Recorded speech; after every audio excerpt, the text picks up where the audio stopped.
ஆணைக்குழுவினால் வழங்கப்படும் பரிந்துரைகளை நடைமுறைப்படுத்துவதற்கு அனைவரும் கட்டுப்பட்டுள்ளதாக இலங்கை மனித உரிமைகள் ஆணைக்குழு அறிக்கையொன்றை வெளியிட்டு கூறியுள்ளது. இது தொடர்பில் 17 கீழ் 2005 மற்றும் 2005 ஆண்டு அக்டோபர் மாதம் 5ஆம் தேதி அனைத்து அமைச்சின் செயலாளர்கள், மாகாண பிரதம செயலாளர்கள், மாகாண சபை பிரதான செயலாளர்கள், திணைக்களங்களின் பிரதானிகள் கூட்டுத்தாபனம் உள்ளிட்ட நிறுவனங்களுக்கு தெளிவுபடுத்துவதற்கு இலங்கை மனித உரிமைகள் ஆணைக்குழு நடவடிக்கை எடுத்துள்ளது.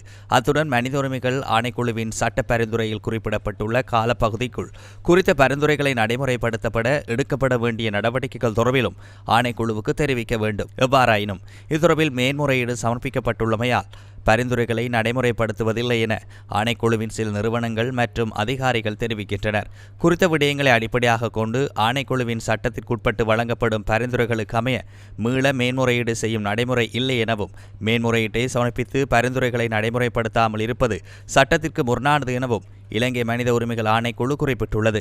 குறித்த பரிந்துரைகளை நடைமுறைப்படுத்தாவிடின் அதற்கு எதிராக ஆணைக்குழு எடுக்கும் நடவடிக்கைகள் தொடர்பில் சம்பந்தப்பட்ட அதிகாரிகளும் நிறுவனங்களும் பொறுப்பு கூற வேண்டும் எனவும் இலங்கை மனித உரிமைகள் ஆணைக்குழு தெரிவித்துள்ளது.